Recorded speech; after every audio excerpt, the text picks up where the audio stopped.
Good morning, Lakeview family. I hope that you are doing well. I want to thank you for joining us for our online worship experience. And if this is your first time with us today, would you comment new below so that we as a church family can welcome you? Well, today I have the honor of bringing God's word. So let's turn our attention to him now as we worship through this next song.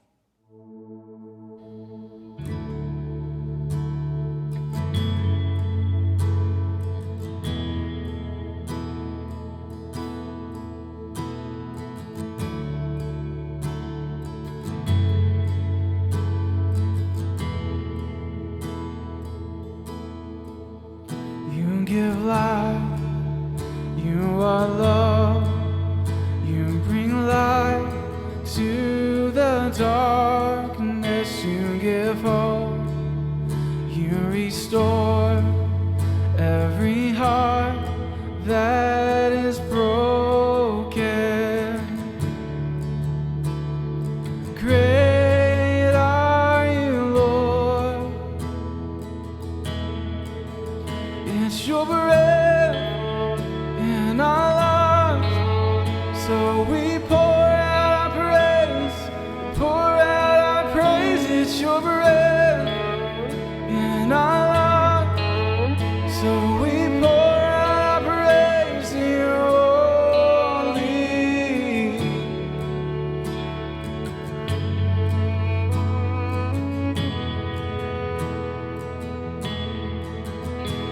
Give light, you are love, you bring light to the darkness, you give hope, you restore every heart that is broken.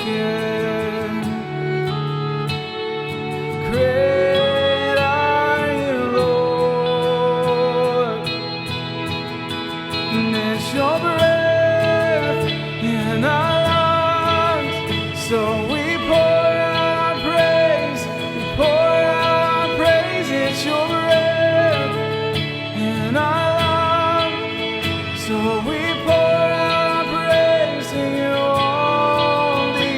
It's your breath in our lungs, so we pour out our praise, we pour out our praise. It's your breath in our lungs, so we pour out our praise to you only.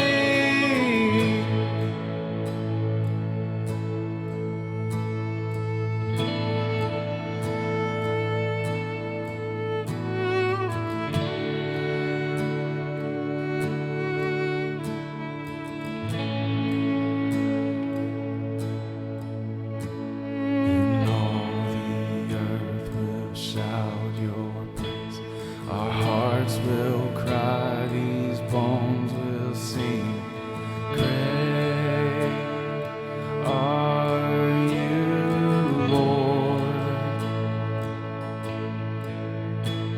And all the earth will shout your praise.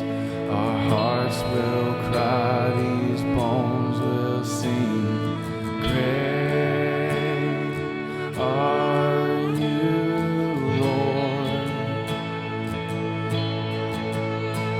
And all the earth will shout your praise. Our hearts will cry, these bones will sing. Great are you, Lord. And all the earth will shout your praise. Our hearts will cry, these bones will sing. Great are you, Lord. And it's your breath in our lungs, so we pour out our praise, we pour out our praise. It's your breath in our lungs, so we pour out our praise to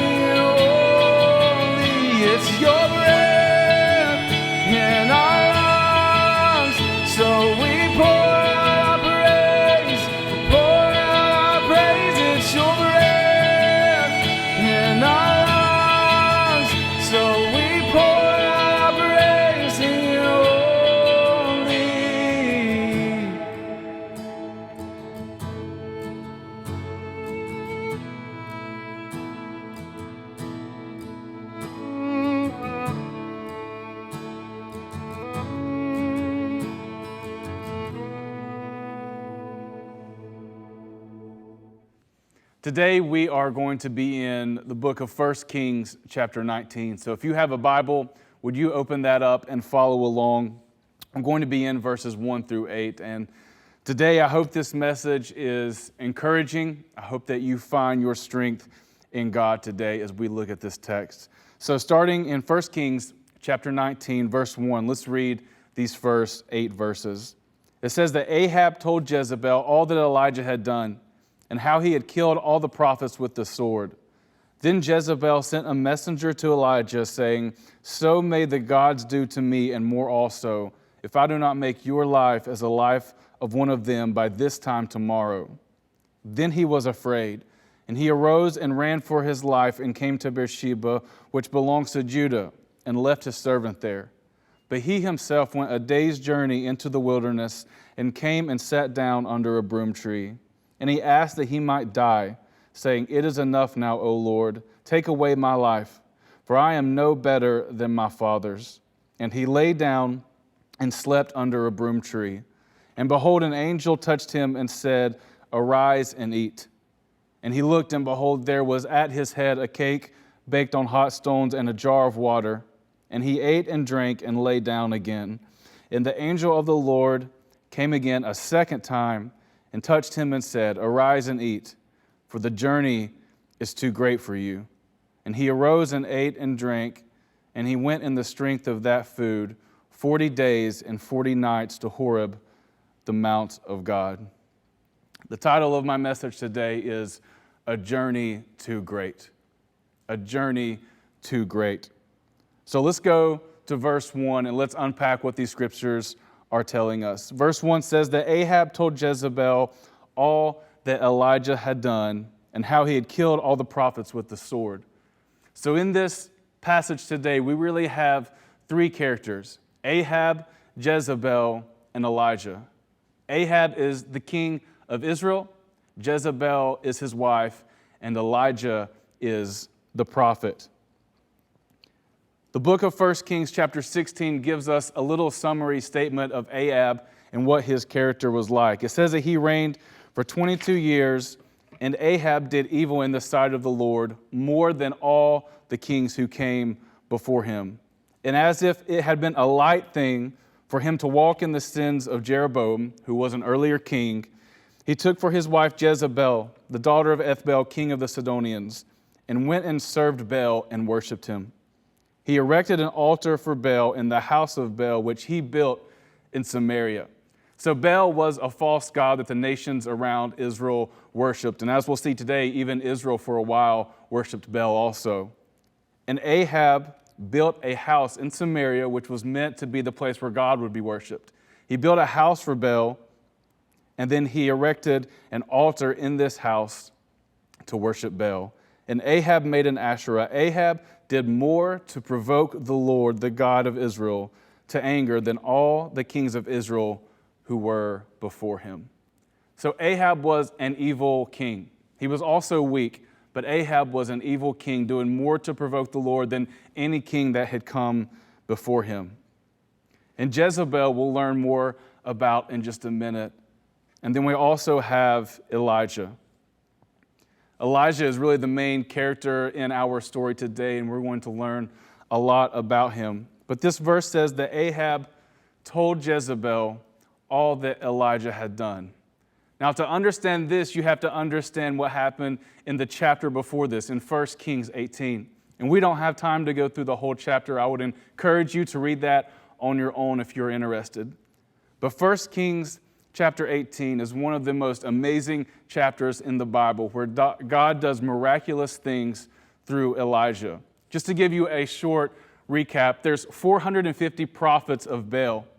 And Elijah basically challenges them and says, okay, let's build 2 altars. I'll build one and you build one. We'll both sacrifice a bull and put it on our altar. And the God who answers by fire and consumes this offering, he is the true God. And all the prophets of Baal agreed to this. And so they go to the top of Mount Carmel, and all the prophets of Baal build their altar. They pick their bull, sacrifice it, and then all day they go around this altar, calling on their God, They're cutting themselves. They're going through all these rituals that they have to try to get Baal to answer them. And the scriptures say that no one answered, no one heard, nothing happened. And so finally it's Elijah's turn, and Elijah comes up and he has to rebuild the altar of God because it hasn't been used. And he takes his bull, sacrifices it, puts it on the altar, and then to make it even more difficult, he asks him to pour water 1, 2, 3, multiple times until water is overflowing around this altar. And then Elijah prays this prayer to God, asking him to show himself strong, to show all of Israel who he is. And God answers.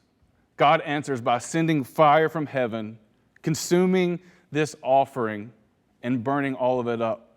And all of the people declare that this God truly is God.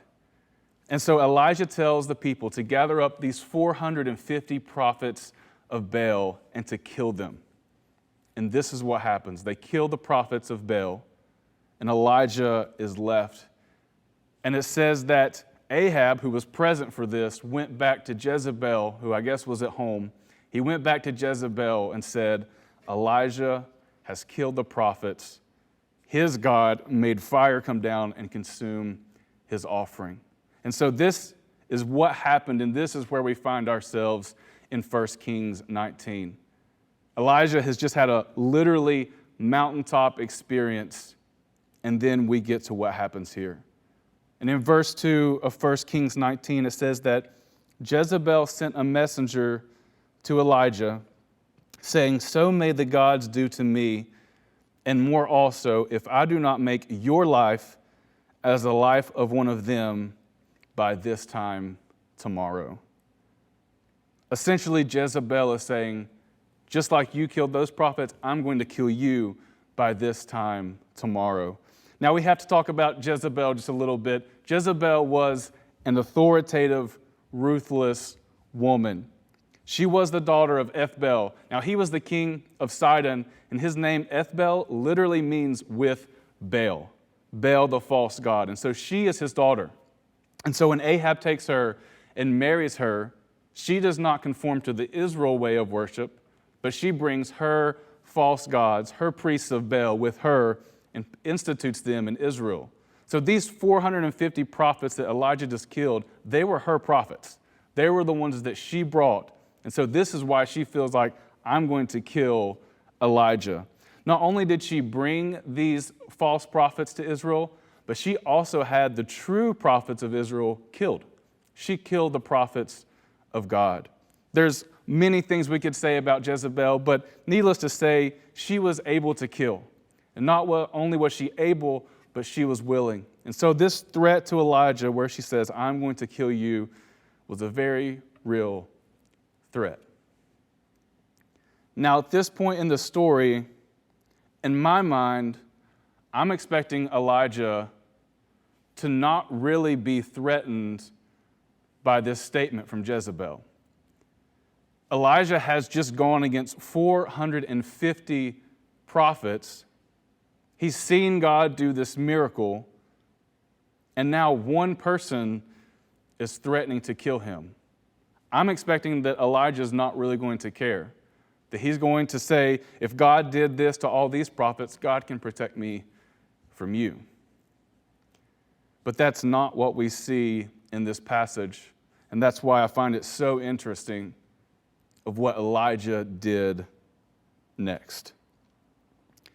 Because verse 3 starts with these 4 words, then he was afraid. Then he was afraid.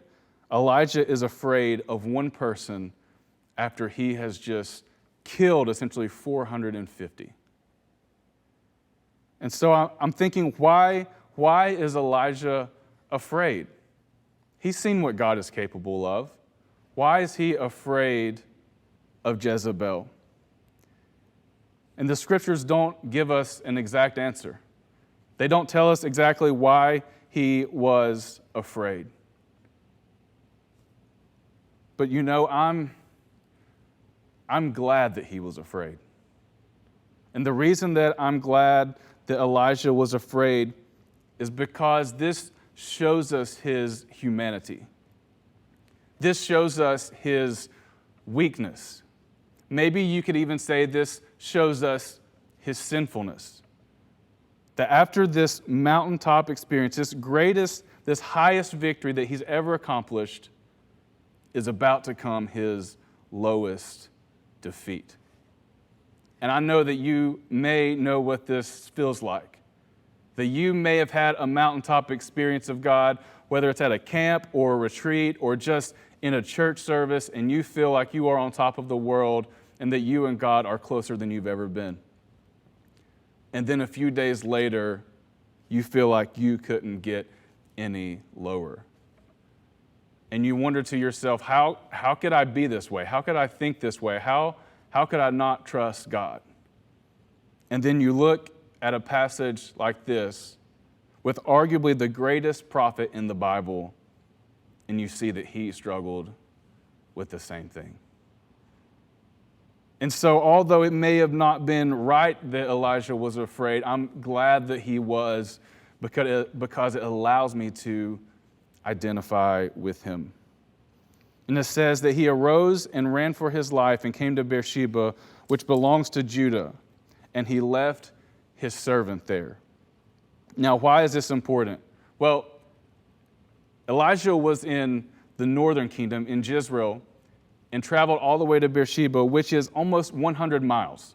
So Elijah didn't just go next door. He went 100 miles south to Beersheba, and he left his servant there. See, you have to understand something about Israel at this time. Israel was actually divided into two kingdoms. You have the northern kingdom, which was called Israel, and the southern kingdom, which is called Judah. They were split. Each one had a different king, and so they were basically like two different nations. And so Elijah travels from the northern kingdom, Israel, all the way to the southern kingdom of Judah, and he does this for a reason. He does this to get out of the jurisdiction of Ahab.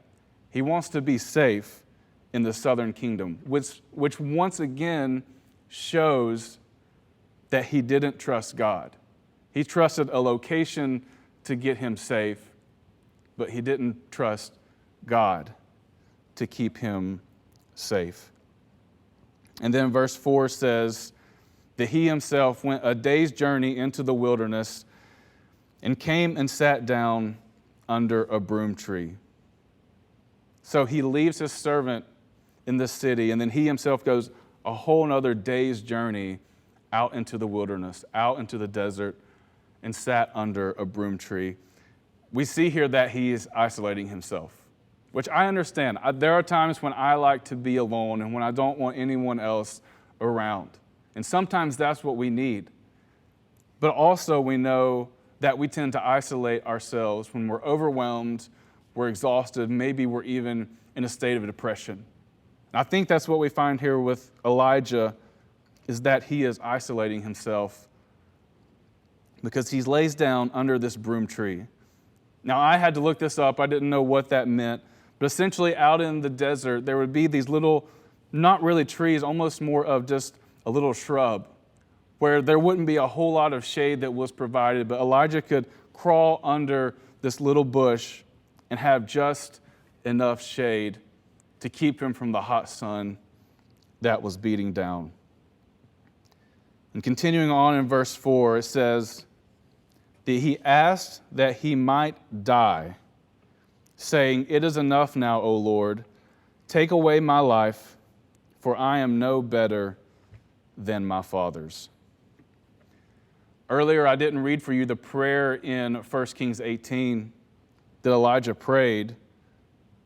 But in verse 36, this is the prayer that Elijah just a few days before had prayed to God. He says, "O Lord God of Abraham, Isaac, and Israel, let it be known this day that you are God in Israel, and that I am your servant, and that I have done all these things at your word.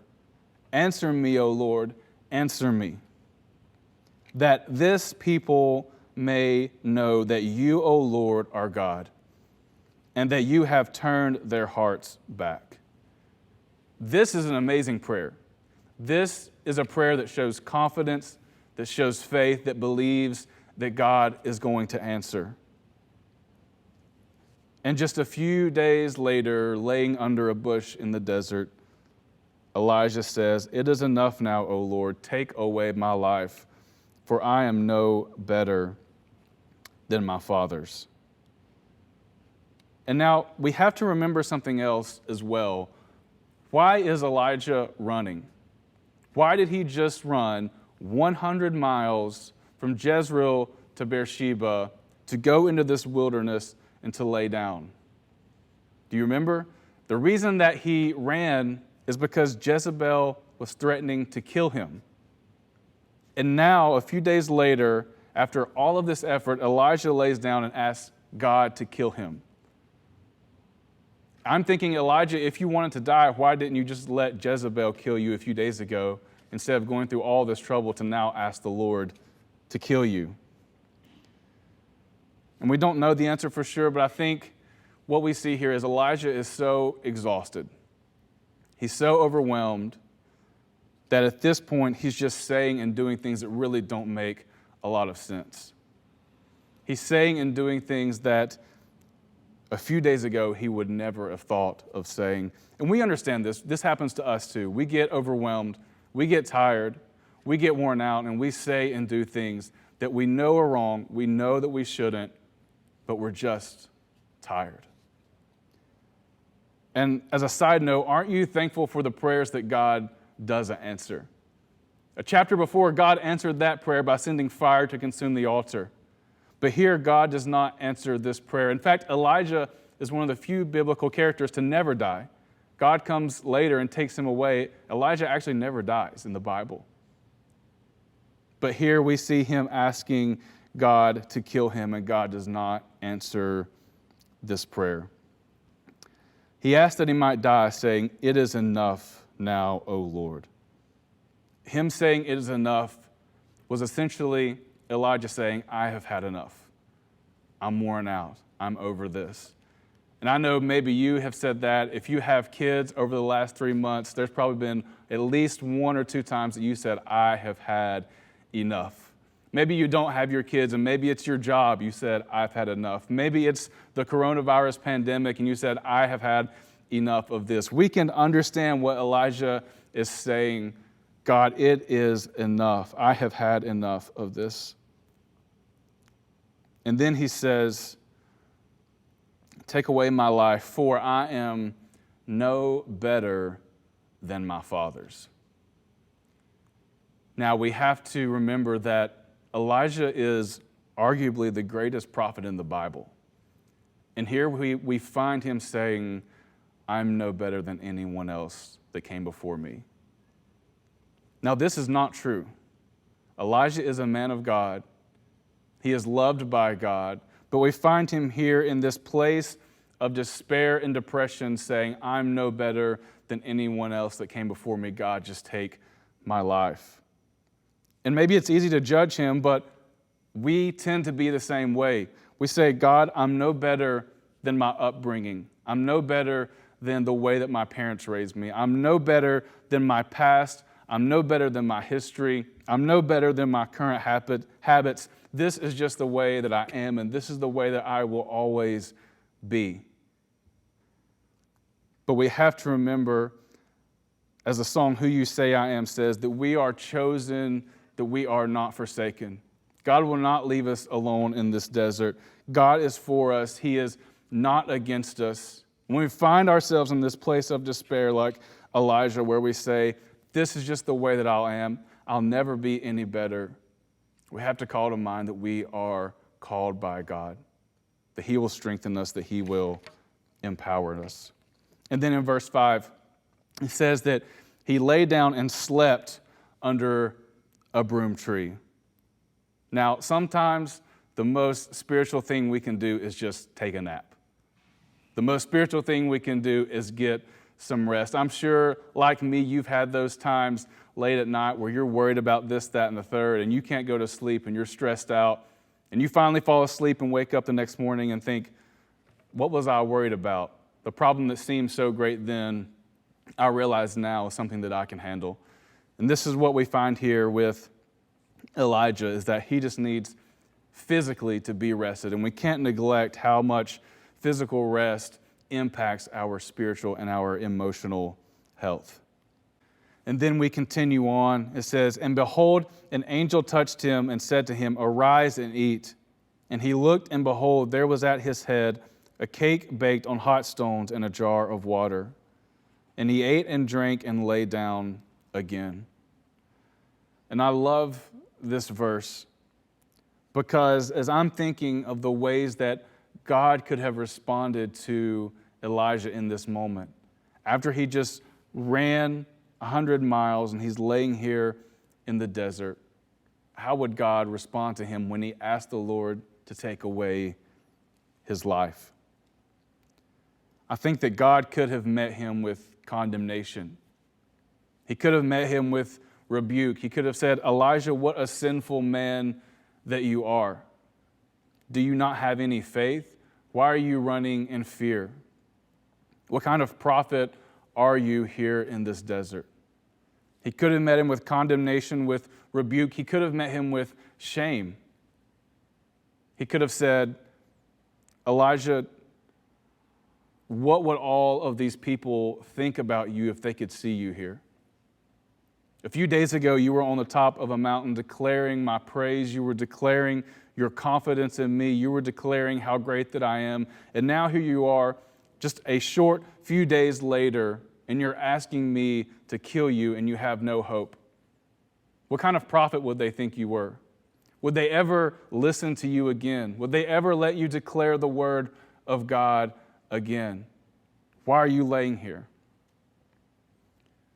But this is not how Elijah is met by God. In fact, God doesn't say anything. God doesn't meet him with condemnation. He meets him with provision. And we see this angel say, "Arise and eat." And he took the cake and the water and he ate. And this is so encouraging for me because in our lowest moments, God will provide for us. In the times where we feel the most shame, where we feel the most hopeless, where we feel the most sinful, God often doesn't meet us by telling us things that we already know about ourselves. He meets us here with provision, saying, "Get up. I have something for you. I have your provision." And when we think that we are unreachable, God is reaching out to us. And verse 7 says that the angel of the Lord came again a second time and touched him and said, "Arise and eat, for the journey is too great for you." And this is where my title comes from, that the journey is too great. And sometimes life, the journey does seem too great for us. It seems too much. It seems too difficult. It seems like we can't make it through. And we feel like Elijah here with the angel telling us the journey is too great for you. And I see so much mercy in this passage and grace because the angel comes to him a second time. Remember, the angel already came and fed him, and what was Elijah's response? If it was me, I'm thinking, I'm a day's journey out in the wilderness, far away from anyone. I lay down, ask the Lord to kill me. I wake up, and there's an angel here with food prepared for me. That's a miracle. And maybe Elijah felt that way, but we don't see it in the text. All it says is that he woke up, he ate, he drank, and he rolled over and went back to sleep. Now, I understand after I eat a big meal, I like to take a nap as well. But in this passage, we have a miracle take place, and it seems like Elijah doesn't even notice. And so God could have just washed his hands of the situation and said, I tried to help you. You rolled back over and went to sleep, so I'm giving up. But that's not what we see. We see the angel coming a second time. I don't know why Elijah didn't respond the first time. Maybe he was exhausted. Maybe he was just too tired and he physically couldn't do any more. But maybe he was ungrateful. Maybe after this miracle took place, Elijah was just not in a position to be thankful. And sometimes that's the way we are when God provides for us. Maybe we're just exhausted, but maybe we're ungrateful for his provision. But even when we are running away from God, he is running after us. That even when we give up on ourselves, God will not give up on us. And so I find encouragement here that the angel came a second time and said, "Arise and eat, for the journey is too great for you." A few months ago, Pastor Troy, when he was planning his sabbatical, he asked me to preach on this day, July 19th. And at that time, this was before the pandemic had hit, and of course, I was glad to bring the word. And so, as soon as everything started to shut down back in March, I started to plan a message because I had a little extra time. I started planning what I thought that I would share on this day. And I got a whole message planned, written, finished, and I was ready to bring it. And then probably 4 or 5 weeks ago, I thought, well, I'll go ahead and work on a second message. Jerry's going to be preaching, Pastor Wayne's going to be preaching, and in case one of them are out or sick or just can't make it, I know the responsibility would likely fall to me. And so I wanted to have something prepared just in case. And so I started working on a backup message. And then about 1 to 2 weeks ago, I really felt like the backup message that I had been preparing was actually the message that I should bring today. And this message that you're hearing is the backup message. And the reason that I felt like this was something that was more important for this time is because in a small way I identified with Elijah's struggle here. Not in the sense that I was running away from anything, not in the sense that I was depressed or suicidal, but I felt this phrase, "the journey is too great for you," to be something that I identified with strongly. Because during this time, I've never pastored during a pandemic. You've never lived through a pandemic. I've never lived in a time in our nation when tensions are so high on every side of the aisle. I've never lived during a time when people's opinions are so strong and so vocal. And as a pastor and as a leader, I'm trying to lead people on every side of the aisle. I'm trying to lead all people, no matter their opinions, to believe in God, to trust in God, and to bring his word in a meaningful way. And so like Elijah went and laid down under the bush, I'm not going outside into the wilderness, but I can lay down on the couch and say, "God, this is too much." But I felt God meet me like he did Elijah, with provision, with his word, with prayer, with worship, and say, "Be strengthened on this, arise and eat." And I tell you that because I know as I was thinking through that if I was experiencing that, you would be as well. For the most part during the pandemic, I've had it easy. I've been able to keep my job. I've been able to keep everything that I have, and I haven't been affected that drastically. But I know many of you could have lost your job. You may be in danger of losing your home. You may be going through the greatest suffering that you have ever felt in your life. And like Elijah, you may be saying, "I have had enough. It is enough. God, I can't do this anymore." And I wanted to come to you today to encourage you that if you're in the wilderness and the only thing that you brought with you was worry, the only thing that you brought with you was pain, the only thing that you brought with you is despair, that God can take away your pain and give you provision. That he can take away your worry and he can make a way where it seems like there is no way. God can send an angel and say, "Arise and eat. The journey is too great for you." We can find our strength in the God who provides for us in the wilderness. Because verse 8 says, "He arose and ate and drank and went in the strength of that food 40 days and 40 nights to Horeb, the mount of God." He went in the strength of the food that God provided, 40 days and 40 nights, and he went to the Mount of God. And you know, the truth is, sometimes the journey may be too great. It was for Elijah. It has been for thousands of children of God throughout the years. But when the journey is too great, remember that God is greater than anything that can come against us. And I hope that this message will help us to find our strength in God.